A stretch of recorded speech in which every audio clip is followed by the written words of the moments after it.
माझ्या वंदनीय गुरुजनांचा, विद्यार्थी मित्र आणि माझ्या सर्व देशबांधवांनो, सर्वांना माझा नमस्कार. माझे नाव परी जितेंद्र. मी आता 10वी मध्ये शिकते. सर्वप्रथम तुम्हा सर्वांना प्रजासत्ताक दिनाच्या हार्दिक शुभेच्छा.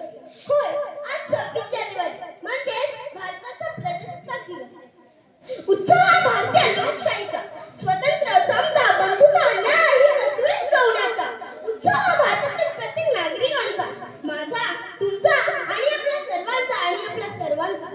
आपल्या भारत देशात अनेक सण उत्सव साजरे केले जातात, परंतु संपूर्ण देशभरात मोठ्या उत्साहाने साजरा होणारा सण म्हणजे प्रजासत्ताक दिवस. खरं तर भारत देशाचे नाव भारत, भा म्हणजे देश आणि रत म्हणजे रम्मान झालेला. त्याच्यामध्ये रम्मान झालेला देश म्हणजे भारत देश. असं सुंदर अर्थ आपल्या देशाला लाभलेला आहे. शहीदों का सपना जब सच हुआ, हिंदुस्तान जब स्वतंत्र हुआ, आओ सलाम करें उन वीरों को, आओ सलाम करें उन वीरों को, जिनकी वजह से भारत गणतंत्र हुआ, भारत गणतंत्र हुआ.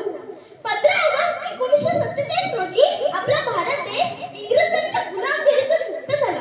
कारण सुमारे 150 अधिक वर्ष गुलामगिरीची चादर ओढून गुदमरलेल्या श्वासाला स्वातंत्र्याने मोकळा श्वास मिळाला होता.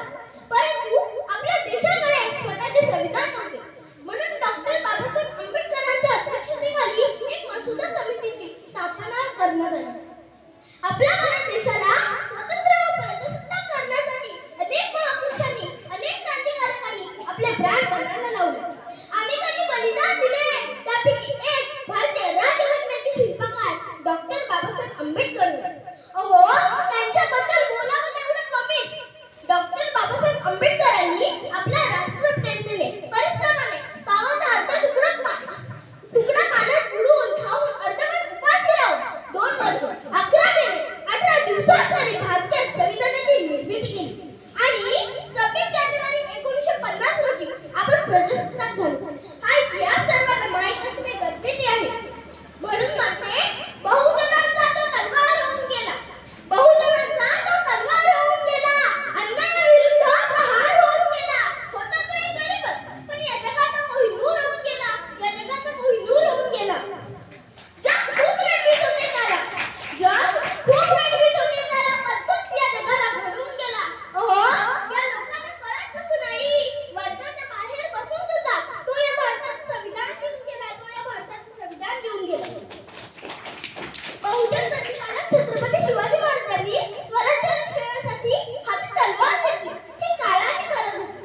आणि आपल्या देशातील विरसना दूर करण्यासाठी डॉक्टर बाबासाहेब आंबेडकरांनी हाती लेखणी घेतली. ही देखील काळाचीच गरज होती, काळाचीच गरज होती. ज्या महापुरुषांनी जीवाचं रान करून राज्यघटना निर्माण केली, त्यातून स्वतंत्र, समता, बंधुता आणि एकतेचा आदेश दिला, म्हणून त्या राज्यघटनेचा मान, पण आणि शान आपण सर्वांनी राखलीच पाहिजे, राखलीच पाहिजे. भारत देशाचे नागरिक म्हणून देशाच्या प्रगतीसाठी आपण प्रयत्न केले पाहिजे. आजच्या काळात भ्रष्टाचार, गरिबी, अस्वच्छता, बेरोजगारी अशा अनेक गोष्टी देशाच्या प्रगतीच्या आधी येत आहेत.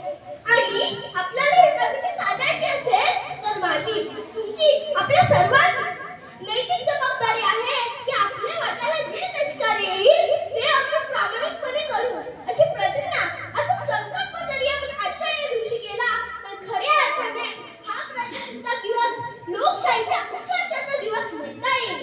कारण रक्ताने लिहिला आहे भारत देशाचा इतिहास, रक्ताने लिहिला आहे भारत देशाचा इतिहास. अहो, हसत हसत स्वीकारले कित्येकाने, मृत्यू जेथे फास, मृत्यू जेथे फास.